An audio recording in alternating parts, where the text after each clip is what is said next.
It's that transformative power that food has to take strangers and make them best mates or spouses or wives or husbands. And it's this wild experience, this magical tool I think we have in life. Hey there, I'm Matt Diavella, and welcome to my short form podcast, 3 Rules. Each episode, I ask a guest to share 3 rules that help them find success and happiness. Today, I'm joined by MasterChef Australia 2021 winner, Justin Narayan. Justin's story goes beyond the competition. He's really a creator at heart. From crafting small batch hot sauces to running a pop-up taco shop, Justin has turned his passion for sharing food into a platform for creativity and entrepreneurship. I'm really curious what your 3 rules for success and happiness are. Let's start out with rule number 1. I was trying to think of like cool ways to say it, but it's just journaling, like every day, finding a notepad and a pen, physical. I got a very specific pen, 0.1 felt tip, and a moleskin. Oh, wow. I haven't got away from it yet, but it's just therapy. Like I love it. Just getting your thoughts out there every day. And I think this is more about grounding, gratitude, but also just letting, I don't know, for me, it's kind of like your brain kind of disconnects from your hands, and like, it's almost like your soul, like what's in you. You get to this point where it's like, I didn't even know I had this in me, some of these thoughts, some of these ideas. And so that's something that I think I've done since I was 13 or 12. I picked it up very early on. I grew up like in a church context, and I think we like journal, like I heard, a youth pastor talk about journaling, more of a spiritual discipline. And it kind of started like that for me. And I still would consider it almost like a spiritual discipline. So I've been doing that for years. Wow. And without fail, even when I was on MasterChef, every single morning, I'd kind of like, these would be the habits that I felt would help me. Like instead of like reading recipes or like studying, I'd be like, no, I'm just going to go get a notepad and pen and kind of like, just write. Walk me through that routine. What does that look like for you as you approach journaling every day? Sometimes it's I would read a book or a passage or a couple of quotes and journal about that, about some of those thoughts. Sometimes it would be like just gratitude. Think about, top 3 things I'm grateful for today and just start journaling that. Sometimes it's after, being in nature, kind of journaling about those things. And sometimes I just start writing. Like I literally just say, I'm going to start writing, and you just, see what comes out of your soul. It's harder some days than others. Especially after like you have an argument with your wife or partner, or something's gone wrong, and you kind of like, it's the last thing you want to do, and you kind of have to force yourself to confront yourself. I'm always fascinated by people who say they do something every single day, because I'm like, there's very few things I do every single day outside of brush my teeth and maybe drink a glass of water.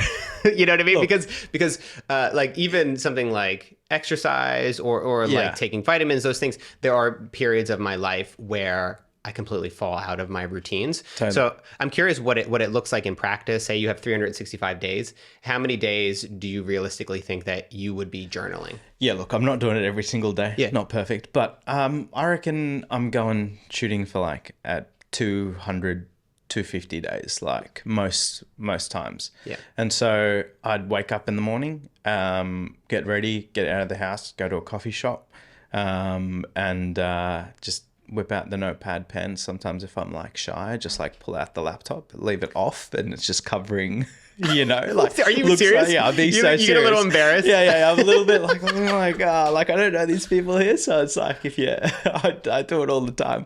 It's so funny. But is that like an Aussie thing, do you think? I don't know. Like a bit of like a tall like poppy, oh, you think you're so great journaling. Yeah. I think it is a bit of that. Like I don't want this weird dude here, everyone else got their laptop out, like, so I'll do that. That's completely off. Like, it's hilarious. Yeah. And then I usually date it, so it gives me a little bit of I know where I'm at, and then I would write a page or 2 on average, probably like a page of a moleskin, and then usually I try and title whatever it is that I've written about that day, like whatever the major thought is, and then I'd write that at the top of the page. What are the main benefits of this journaling practice? For me, I think it adds a routine and consistency to like a very inconsistent, rogue type of work schedule and life that I have. But also it's a grounding kind of practice. Like sometimes when things are going really good, things are going really bad, whatever's happening, it kind of just keeps things in perspective for me. And also a way to process thoughts, emotions, and also like creatively express myself as well. I feel like, I've never been one to be like a big writer or anything or big reader, but I never really saw myself like that. But I think after doing this practice for a long time, you're like, oh, I'm a writer. Like I write every day. Like I'm like a storyteller, writer. This is one medium I can do that in. I hadn't really ever drawn that connection between a daily journaling practice, how you're actually developing a skill. Yeah. You're building your skill as a writer, as somebody who can curate interesting ideas. Yeah, exactly. So for me, it's kind of bringing like a bit of confidence in myself. Let's move on to rule number 2. Rule number 2 for me, the habit of kind of trying to find awe and wonder in the world. The act of like getting out into nature, going for a walk. Sometimes in the busyness and just chaos of life, I lose touch with that all the time. So usually this kind of habit comes in like usually before I journal or after, or I'd go for a walk to a cafe or, try and do a hike or something on the weekend or wherever, or be near water or nature. But that's something I think every day is one of those things that's really helped me find happiness, success. And at times it kind of intersects with like a little bit of meditation. I almost find the act of walking itself a sense of, I pretend to put AirPods in and like sometimes I don't play anything and I just walk around. And that kind of like, I feel like that's that grounding experience where you just sit on the edge of, water and just stare at the ocean for ages. It's just this energy and perspective and wonder that, it brings to life. If you can ever get to a place where you can see the stars, which is pretty much impossible in any big city, but if you ever get to a place where you could like sit there, look at the night sky, and you can just stare up at the stars, or look at like how vast and big the ocean is, it kind of just puts things into perspective of like how small and insignificant we are in this universe, and just how grand and like majestic and wonderful like this world is. I'm so glad you said that, rule, because that is just, it's so simple. Yeah. But most people don't give themselves the time to do it. Like, it's such a bummer to live in a city as beautiful as Sydney. Yeah. But like, I mean, there's so much that I love about Sydney. It's one of the most beautiful cities I've ever lived in. But living in any city, the fact that you can't just walk outside and look up at the stars is a huge disadvantage, because I remember just nights growing up, when I was maybe 16, 17 years old, I'd come home late and I'd get out of my car and I'd look up at the stars, and it would just be like an explosion of stars, like tens of thousands of stars in the sky. And I'd just sit out there for like 30, 40 minutes.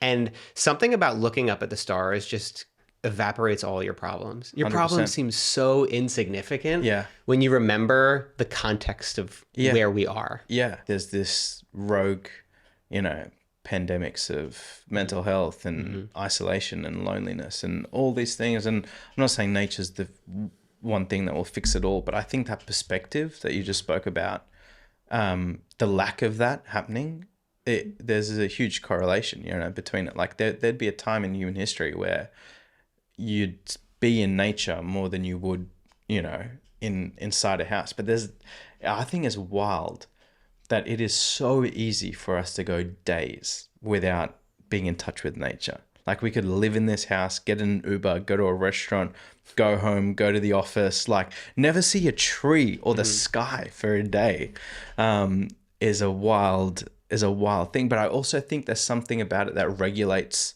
the human soul. It's kind of like this, all right, my problems are getting bigger and bigger. And then you just need to like go out there, and stare at a tree for like an hour and just see how your body just kind of regulates. I'm going to be back with the third and final rule in a moment, but first, one of the ways I'm supporting this podcast is through Patreon. By becoming a patron, you get access to the full unedited episodes of the show, which for this episode with Justin Narayan is more than twice as long as we dive into these rules even further, as well as covering some of the things he learned from being on MasterChef. What I think got me through the show in a huge way is like, am I happy with what's on this plate? Am I proud of it?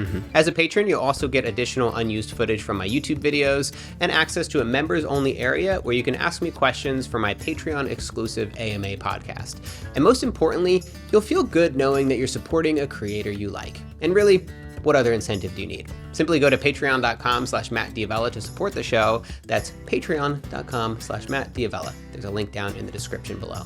Thanks for considering. Let's move on to rule number 3, Juzzy. What do you say? It's doing something you love for yourself and for someone else. In my case, it's cooking. Huge surprise, huge shock. I know. It's something I love. It builds confidence within yourself. It's a way to express yourself. It's art. It's transformative.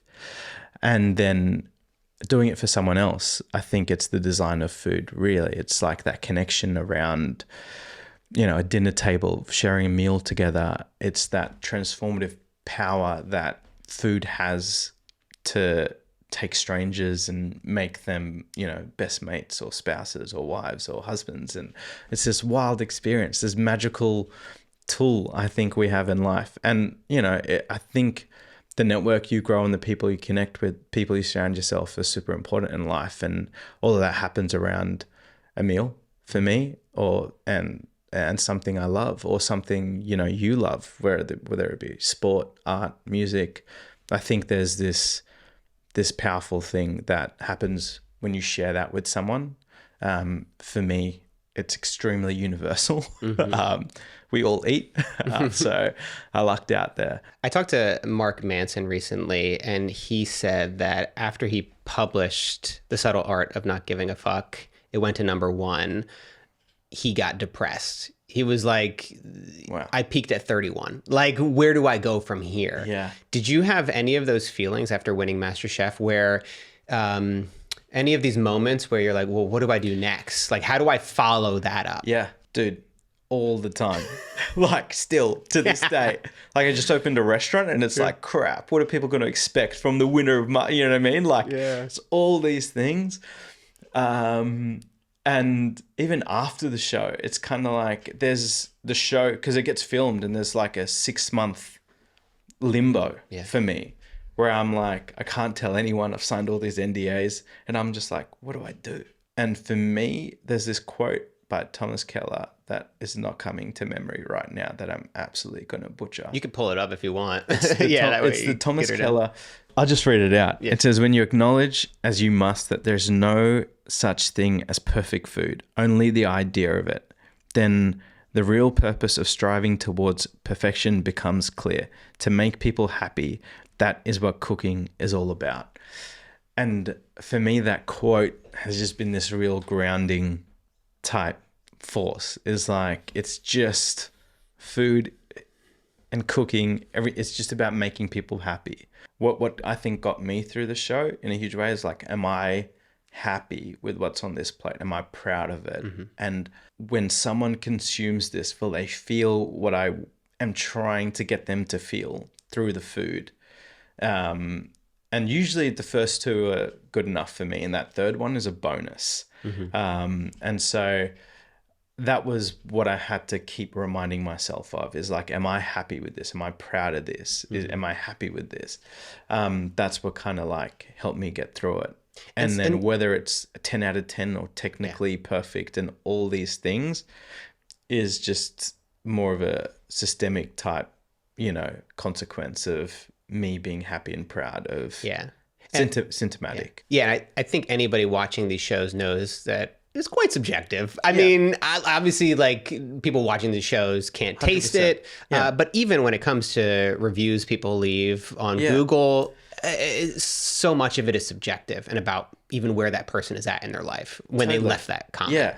Like, I got this one bad review at the restaurant and I reckon I was like depressed for like a week. And I reckon there was like 100 good reviews that I got from customers and people going, that was amazing. And there's one bad one just sticks.